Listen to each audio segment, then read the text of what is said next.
അസ്സലാമു അലൈക്കും വറഹ്മത്തുള്ളാഹി. പൊതുവേ നമ്മുടെ നാട്ടിൽ വളരെ മാന്യമായി ജീവിക്കുന്ന നല്ല നിലയിൽ നടക്കുന്ന ചെറുപ്പക്കാർക്കൊക്കെ വിവാഹം ശരിയാവാൻ വലിയ ബുദ്ധിമുട്ടാണ്. നല്ലൊരു പെൺകുട്ടിയെ കിട്ടാൻ വലിയ പാടാണ്. പുതിയ കാലത്ത് പെൺകുട്ടികളിൽ അധിക പേർക്കും പ്രണയിച്ച് വിവാഹം കഴിക്കാനാണ് താല്പര്യം. ഒരു വിഭാഗം പെൺകുട്ടികൾക്ക് വിവാഹത്തോട് തീരെ താല്പര്യമില്ല. ഇനി വിവാഹത്തിന് താല്പര്യമുള്ള പെൺകുട്ടികളിൽ തന്നെ നല്ലൊരു വിഭാഗത്തിന് ഏതെങ്കിലുമൊക്കെ ഫ്രീക്കനെ പ്രണയിച്ച് വിവാഹം കഴിക്കണം എന്നാണ് താല്പര്യം. ഏതെങ്കിലുമൊക്കെ ഫ്രീക്കനെയാണ് പ്രണയിക്കുന്നതെങ്കിൽ ജീവിതം ആസ്വദിക്കാൻ വേണ്ടി കഴിയും. കുറച്ചു കാലം പ്രണയിച്ച് നടക്കാം. അത് കഴിഞ്ഞ് വിവാഹം കഴിച്ചു കഴിഞ്ഞാലും തനിക്ക് തൻ്റെ ഇഷ്ടത്തിനനുസരിച്ച് ജീവിക്കാൻ കഴിയും. ഇഷ്ടമുള്ള ഡ്രസ്സ് ധരിക്കാൻ കഴിയും. ഇഷ്ടമുള്ളതുപോലെ ചുറ്റിക്കറങ്ങി നടക്കാൻ കഴിയും. അങ്ങനെ പൊതുവെ സന്തോഷകരമായിരിക്കും, ജീവിതം ആസ്വദിക്കാൻ കഴിയുമെന്നാണ് പല പെൺകുട്ടികളുടെയും ധാരണ. ഒരു മാന്യമായൊരു ചെറുപ്പക്കാരൻ, മാന്യമായി ജീവിക്കുന്ന ഒരു ചെറുപ്പക്കാരനെയാണ് വിവാഹം കഴിക്കുന്നത് എങ്കിൽ പിന്നെ അവൻ്റെ ഇഷ്ടത്തിനനുസരിച്ച്, അവൻ്റെ കുടുംബത്തിൻ്റെ ഇഷ്ടത്തിനനുസരിച്ച് ജീവിക്കേണ്ടി വരും. അവൻ്റെ ഇഷ്ടത്തിനനുസരിച്ച് ഡ്രസ്സ് ധരിക്കേണ്ടി വരും. തനിക്ക് തൻ്റെ ഫ്രണ്ട്സിനോടൊപ്പം കറങ്ങി നടക്കാനോ ചുറ്റിക്കറങ്ങി നടക്കാനോ അല്ലെങ്കിൽ ജീവിതം ആസ്വദിക്കാനോ ഒന്നും കഴിയില്ല. ഒരു സ്വാതന്ത്ര്യവും ഉണ്ടാവില്ല. ഫ്രീക്കനാണെങ്കിൽ നല്ല സ്വാതന്ത്ര്യമുണ്ടാവും, ലൈഫ് കളറായിരിക്കും എന്നൊക്കെയാണ് പല പെൺകുട്ടികളുടെയും ധാരണ. അങ്ങനെ ഏതെങ്കിലുമൊക്കെ ഒരു ഫ്രീക്കൻ വന്നിട്ട് തന്നോട് സ്നേഹമാണ്, ഇഷ്ടമാണ് എന്ന് പറഞ്ഞാൽ പിന്നെ അവനെക്കുറിച്ച് ഒന്നും അങ്ങ് അന്വേഷിക്കില്ല. അവൻ്റെ കുടുംബ പശ്ചാത്തലം എന്താണ്, അവൻ്റെ സ്വഭാവം എന്താണ്, എന്തെങ്കിലുമൊക്കെ ക്രിമിനൽ പശ്ചാത്തലമുള്ളവനാണോ, കള്ളുകുടിയനാണോ, കഞ്ചാവ് ഉപയോഗിക്കുന്നുണ്ടോ, MDMA ഉപയോഗിക്കുന്നുണ്ടോ, ഇതൊന്നും പെൺകുട്ടികൾ നോക്കില്ല. അവൻ്റെ ജാതിയോ മതമോ ഒന്നും നോക്കാതെ അങ്ങ് പ്രണയിക്കാൻ വേണ്ടി തുടങ്ങും. അങ്ങനെ കുറച്ചു കാലമൊക്കെ പ്രണയിച്ച് നടക്കും. അങ്ങനെ പ്രണയിച്ച് ഒരു ദിവസം മാതാപിതാക്കളെയും മറ്റുമൊക്കെ വേദനിപ്പിച്ച് അവനോടൊപ്പം അങ്ങ് ഇറങ്ങിപ്പോകും.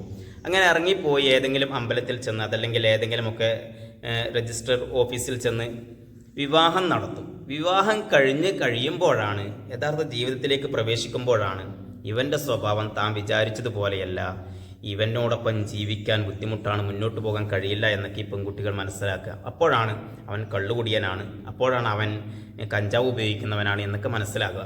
ഈ പ്രണയിക്കുന്ന കാലത്ത് ഇതൊന്നും ഈ പെൺകുട്ടികൾ മനസ്സിലാക്കില്ല. ആരെങ്കിലും പറഞ്ഞു കൊടുത്താൽ അവരുടെ തലയിലേക്ക് കയറുകയുമില്ല. അത്രയും കാലം നോക്കി വളർത്തിയ മാതാപിതാക്കളെ പുല്ല് വില കൽപ്പിച്ച് ഇന്നലെ കണ്ട ഇവന്മാരോടൊപ്പമൊക്കെ ഇറങ്ങിപ്പോവും.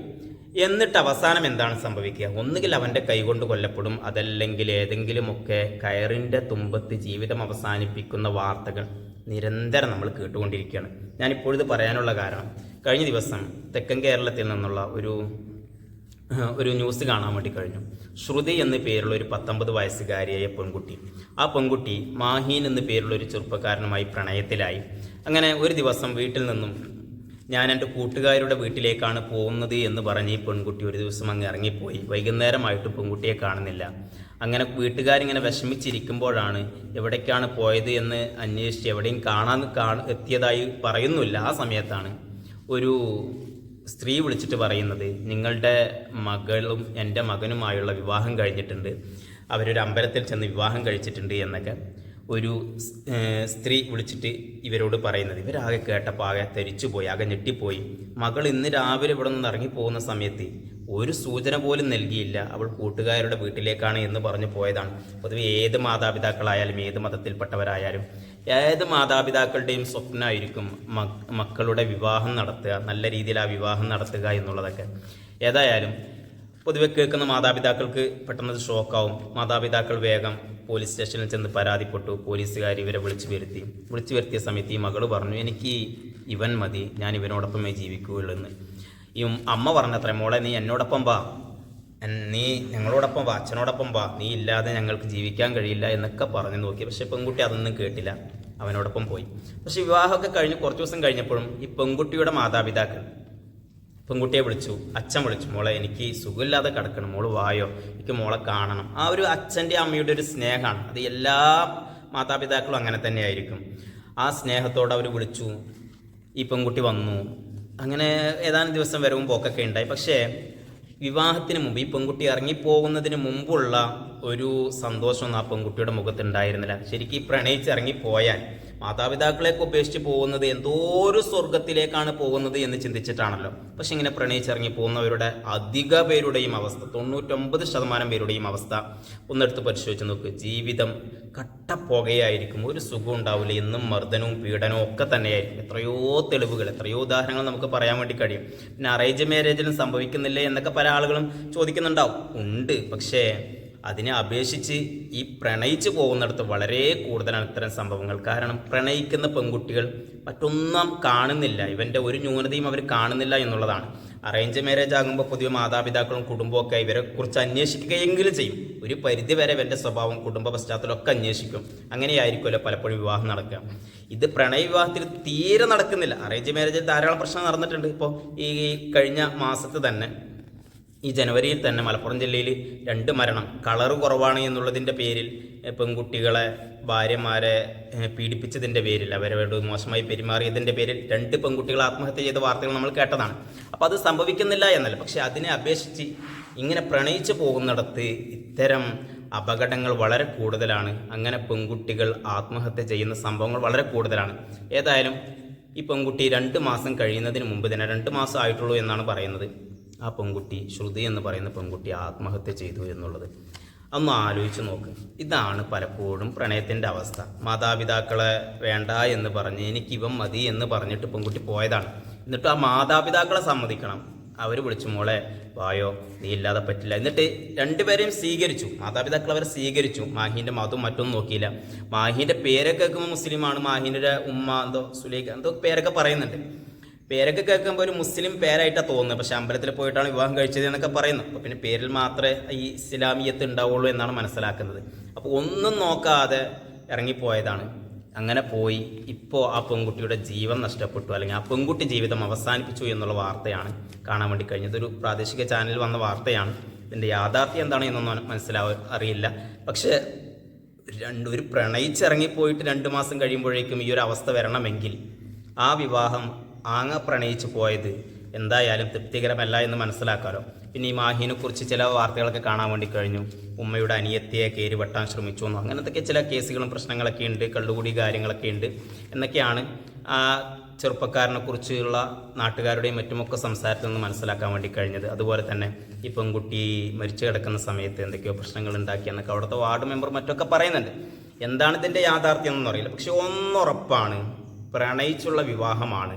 ആ വിവാഹം വിജയകരമായിരുന്നില്ല, അത് സന്തോഷകരമായിരുന്നില്ല. താനെന്തോ സ്വർഗത്തിലേക്കാണ് പോകുന്നത് എന്ന് ചിന്തിച്ച് മാതാപിതാക്കൾ ഉപേക്ഷിച്ച് പോയി. എന്നിട്ട് മാതാപിതാക്കൾ സ്വീകരിക്കാൻ തയ്യാറായി.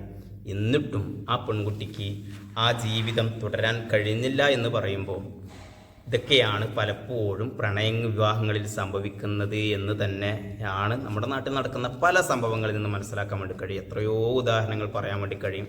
ഞാൻ തന്നെ ധാരാളം പറഞ്ഞിട്ടുണ്ട്.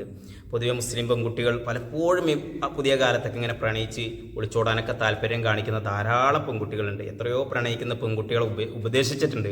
പക്ഷെ ഉപദേശിക്കുമ്പോഴൊക്കെ നമ്മളെ കുറ്റപ്പെടുത്താണ് ചെയ്യുക. പ്രണയം അങ്ങനെയൊന്നുമല്ല, പ്രണയം ദിവ്യമാണ്, പവിത്രമാണ്, അതിന് ഒരു ശ്രേഷ്ഠതയുണ്ട്, മഹത്വമുണ്ട്, മാതാപിതാക്കളുടെ സ്നേഹം പോലെയല്ല പ്രണയത്തിൻ്റെ സ്നേഹം എന്നൊക്കെ പറഞ്ഞ് ഇറങ്ങിപ്പോകുന്ന എത്രയോ പെൺകുട്ടികളുണ്ട്.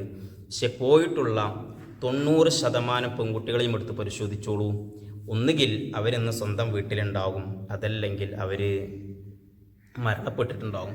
അങ്ങനെയേ നമ്മുടെ നാട്ടിൽ കാണാൻ വേണ്ടി കഴിയുന്നുള്ളൂ. അല്ലെങ്കിൽ ഭർത്താവിനെ പിരിഞ്ഞ് ജീവിക്കുന്നുണ്ടാവും. എത്രയോ ഉദാഹരണങ്ങൾ നമുക്ക് പറയാൻ വേണ്ടി കഴിയും. അതുകൊണ്ട് പ്രണയം എന്ന് കേൾക്കുമ്പോഴേക്കും ആ ഒരു പ്രായത്തിൻ്റെ പക്വതയില്ലായ്മയിൽ സംഭവിക്കുന്നതാണ്. എടുത്ത് ചാടാതെ അത് മനസ്സിലാക്കുക. എൻ്റെ പ്രായം എങ്ങനെയാണ് എന്ന് ചിന്തിക്കാൻ പെൺകുട്ടികൾക്ക് കഴിയണം. ഇവനെക്കാളും എന്നെ സ്നേഹിക്കുന്നത് എന്തായാലും എൻ്റെ മാതാപിതാക്കളാണ്. ഒരിക്കലും മാതാപിതാക്കൾ പെൺകുട്ടികൾക്ക് മോശം വരട്ടെ, അവരുടെ ജീവിതം നന്നാവരുത് എന്ന് ചിന്തിക്കില്ലല്ലോ. മാതാപിതാക്കൾ എന്തുകൊണ്ടാണ് നീ അവനെ പ്രണയിക്കരുത് എന്ന് പറയുന്നത്, അല്ലെങ്കിൽ അവനോടൊപ്പം പോകരുത് എന്ന് പറയുന്നത്? പെൺകുട്ടികളുടെ ജീവിതം നശിക്കട്ടെ എന്ന് വിചാരിച്ചിട്ടാണോ?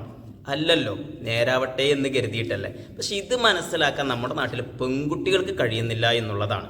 ഈ ഒരു പെൺകുട്ടികളുടെ ഈ ഒരു ബലഹീനത മുതലെടുക്കുന്നതിന് വേണ്ടി കുറേ ആളുകൾ പെൺകുട്ടികളെ പല നിലക്കും ചൂഷണം ചെയ്യാനും പല ആളുകളും രംഗത്തുണ്ട്. പക്ഷെ പെൺകുട്ടികൾ അത് മനസ്സിലാക്കുന്നില്ല. എന്നിട്ടും ഇത്തരം കേസുകൾ നമ്മുടെ നാട്ടിൽ ധാരാളം സംഭവിക്കുന്നു. അള്ളാഹു കാത്തുരക്ഷിക്കുമാറാവട്ടെ. ഏതായാലും പെൺകുട്ടികളെ ചിന്തിക്കുക. നിങ്ങളുടെ മാതാപിതാക്കളെക്കാളും സ്നേഹിക്കാൻ നിങ്ങളെ ഇന്നലെ കണ്ട ഇവനൊരിക്കലും കഴിയില്ല. അവൻ നല്ലവനാണോ ചീത്ത സ്വഭാവമുള്ളവനാണോ എന്ന് നിങ്ങളെക്കാളും മനസ്സിലാക്കാൻ കഴിയുക നിങ്ങളുടെ മാതാപിതാക്കൾക്കായിരിക്കും. പ്രണയിച്ചു എന്നുള്ളത് കൊണ്ട് അവൻ നല്ലവനാണ് എന്നൊന്നും ഒരിക്കലും പറയാൻ വേണ്ടി കഴിയില്ല. പ്രണയം തന്നെ നല്ലവനല്ല എന്നുള്ളതിൻ്റെ ഏറ്റവും വലിയ സൂചനയാണ്. കാരണം നിങ്ങളുടെ മാതാപിതാക്കൾ കുഞ്ഞുപോലെ കൊണ്ടു നടക്കുന്ന നിങ്ങളെ അവരുടെ ഇഷ്ടമില്ലാതെ അവരുടെ തൃപ്തിയില്ലാതെ നിങ്ങളെ വശീകരിക്കാൻ അല്ലെങ്കിൽ നിങ്ങളെ വലയിലാക്കാൻ ശ്രമിക്കുന്നു എന്നുള്ളത് തന്നെ അവൻ്റെ സ്വഭാവം മോശമാണ് എന്നുള്ളതിൻ്റെ ഏറ്റവും വലിയ തെളിവാണ്. മാത്രമല്ല നിങ്ങളുടെ സ്വഭാവം തെറ്റാണ്. കാരണം സ്വന്തം മാതാപിതാക്കളെ വഞ്ചിച്ച് തോന്നിയ ആളോടൊപ്പം ഇത്രയും കാലം നോക്കി വളർത്തിയ മാതാപിതാക്കളെ വഞ്ചിച്ച് തോന്നിയ ആളോടൊപ്പം ഇറങ്ങിപ്പോകാൻ നിങ്ങളുടെ മനസ്സിൽ തോന്നുന്നുവെങ്കിൽ അത് പൈശാചികമാണ് എന്ന് ചിന്തിക്കാൻ നിങ്ങൾക്ക് എന്തേ കഴിയാത്തത്? അള്ളാഹു നല്ലതിന് തൗഫീഖ് നൽകട്ടെ. അസ്സലാമു അലൈക്കും.